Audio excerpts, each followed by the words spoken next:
Hi guys! Starting a new playlist. I'm sorry about any background noise. My son is homeschooling, and if I didn't film today at this very hour, it would probably be 2 more weeks before I would film. So thank you for bearing with me. Yay! So I love to read and I love doing research, so I felt the need to share with you some of my favorite finds, some of my favorite books that have helped me as a mom, as a businesswoman, as an esthetician, as I guess I'm somewhat of an entrepreneur, as a human being, as a Christian. So over the next, I don't even know how long this is going to be, but this is probably going to be something permanent from now on. I will be sharing some of my favorite books and I'll be reviewing them, why they worked for me, why they're my favorites, and how they can benefit you. Okay, if you haven't already, make sure you subscribe, make sure you leave a like. So today I'm going to be reviewing Discovering Your God-Given Gifts. That's the name of it, right? Okay, by Don and Kate Fortune. If you've never heard of this, you're like me, because before I had to read this book for ministry school, I had never heard of it, and I had never heard of them. But I'm about to change your life.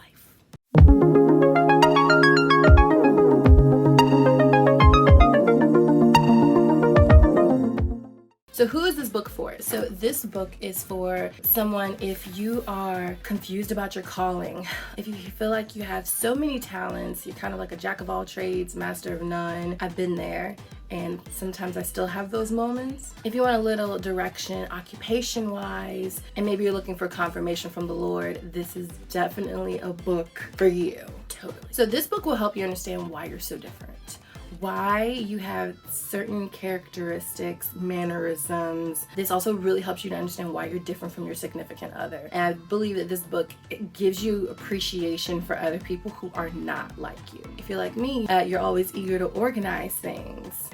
This will help you understand why you're like that. Knowing your primary and secondary gifts will really help you to appreciate the way God made you, especially if you've dealt with self-loathing and why aren't you like your sister, or why aren't you like your brother or anyone else in the family. This will really help you to appreciate who you are and how different you are, how unique you are. I dare say that this will allow some of you to be released from the pressures of trying to be like everyone else, or trying to be maybe just like one person that has a very big impact or influence over you. Be yourself. So I was introduced to this book while I was in ministry school at my church. I had no idea what to expect going into it. At the time, I knew that I was supposed to be focused on YouTube. I didn't have an entire vision for it. I was more in the stage of, okay, Lord, come and do whatever you want to. I just wanted him to teach me whatever I needed to learn, whatever I needed for that stage in my life, or to get me ready for the next level. I had no idea what was going to be revealed to me in one class because of this book. Oh, where can you get it? Off of Amazon. I mean, you can probably go to Barnes & Noble and stuff, but definitely, who doesn't like Amazon? Probably those eBay people. Maybe you're asking yourself, why do I need to know what my spiritual gifts are? And you've given some reasons, but how is it really going to benefit me? If you like to talk, you're a chatterbox, you like to research, you also love to just share information, more than likely your motivational gift is the gift of teaching. Maybe you didn't know, maybe occupation wise, you didn't know. You knew that you could talk to people and you love sharing like what you found at Marshall's or what you found at TJ Maxx, or maybe, a really amazing product that worked for you. You love sharing that, telling people how to use it, but you didn't really know how to apply that to yourself, occupation-wise or ministry-wise. This can help give you more guidance. I'm going to go more in depth and actually flip through some pages and show you exactly how. How does it work? Okay, so the 7 motivational gifts are perceiver, server, teacher, exhorter, giver, administrator, and compassion person. In this book, each motivational gift is broken down by its characteristics. I'll give you an example. So let's just say, chapter 7 is the characteristics of perceiver.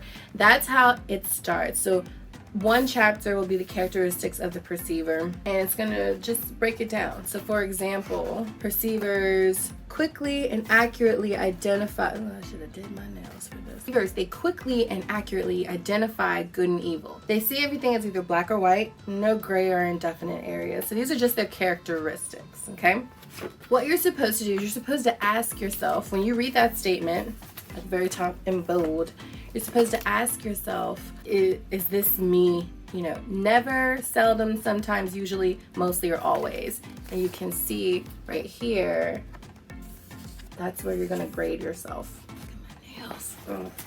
Next time I'm gonna have my nails done before I fail. And so you're gonna grade yourself. You're going to put an X wherever you feel like you are. And so right here is usually, which is a number 3. So then you get 3 points. At the end, you're gonna tally up all your points from each of the characteristics, and you're going to put your number down here at the bottom, okay? Once you go through all of the motivational gifts, you're going to fill in, this is my chart, you're going to fill in this chart, basically. And so my top 3 were administrator was my primary gift, teacher was my secondary gift, and exhorter was my third. So when you rate yourself, you're rating yourself on a scale of 0 to 5. I think I just explained it, but 0 being never, 5 being always.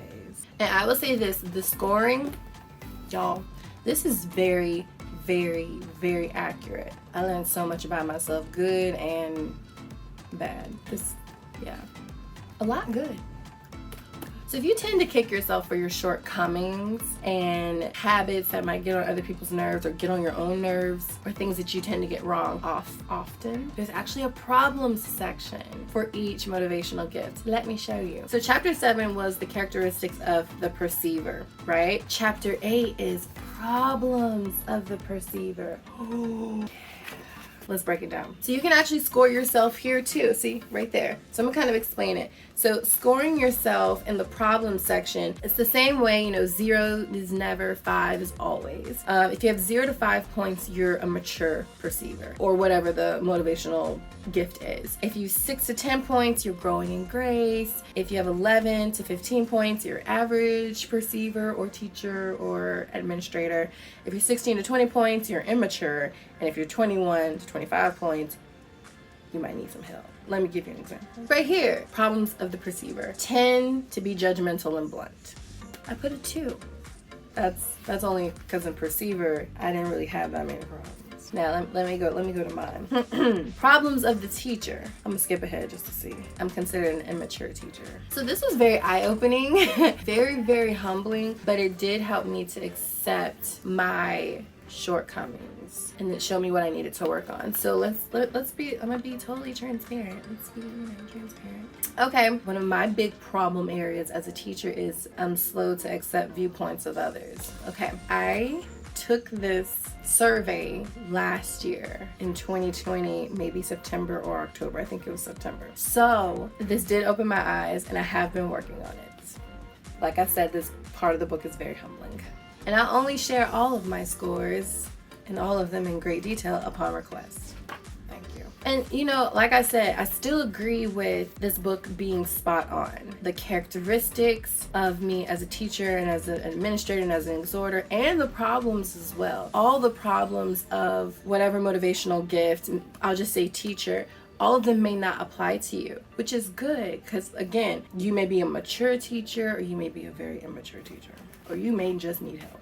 Oh, Charity, but what happens if I score the same in 2 categories? You know what's perfect about that is they actually have tiebreaker in this book. Let me flip to it. Yeah. So page 208 has the breakers. It's another somewhat of a survey that helps you to kind of really narrow it down even more to really find out your true primary gift and your true secondary gift. What else? So there's actually a section on practical application. So this is what I was talking about earlier, where maybe you need a little more guidance on what area in your church you need to work in or be a part of, or what job is really for you. On page 242, really like 240, practical applications, it tells you how you can score yourself and how you can read it in order to find out what area of ministry may be best for you. Even if you flip page over a few more, careers and occupations, page 252, it helps you job-wise. Really, really helpful. Very, very helpful. Again, because if you feel like if the Lord has blessed you with so many talents and you just don't know what area, you could teach, or you could do photography, or you could do hair, or you could be a mechanic, like you're good in all those things, this is very, very helpful when it comes to narrowing it down. Amen. But probably my favorite part in this book is all the way in the back. Discovering your children's gifts. Chapter 33. Woo! Discovering your children's gifts. This is amazing. This is incredibly accurate as well. I will have to say, this helped me to appreciate my child's works, his mannerisms, his ways, what he's really obsessive over, what he really hates, the way he speaks. It was just really, really eye-opening. I learned that Carlin his primary gift is administrator, just like his mom. And his secondary gift is exhorter. I don't know, just learned so much about him. And I think that it helped me to not be that parent that was really forcing him to do certain things, but to really take a moment, step back, and look at him and see, okay, you like to do that. Okay, let me, help you really pour yourself into that. And being able to accept him for who he is and not expecting him to be a certain way, but learning how he is and understanding how he is. So yeah, that's pretty much it. I wasn't gonna go through and read this whole book. It's thick. But I was, it's mainly a questionnaire or survey questionnaire. And it's a big book of explanations because it explains all those characteristics. So it's not necessarily like a really, really, really thick book that you're just reading straight through. But it kind of is. I can't remember how much I paid for it. It really wasn't that expensive. Maybe it was $16. I'll put the link in... what's the thing called? In the description. There you go. But yeah, if you read this, let me know, how did it impact you? One of my next videos will be on the Discovering Your God-Given Gifts for Children. So they actually did come out with a book for your kids. Yes. If you have any books that you guys recommend that you think that I should read, maybe I should do a review on it as well. Put the titles of those books in the comments. Would love to know what your recommendations are. And I just want your feedback. Let me know how I'm doing. Feel free to check me out on any of my social media pages. Boom, boom, boom. You can DM me. I love feedback. Be nice. I guess you could be mean. Whatever, be honest. Constructive criticism. Thank you, Lord, for it. Okay, that was it. Don't forget to like this and subscribe. Bye.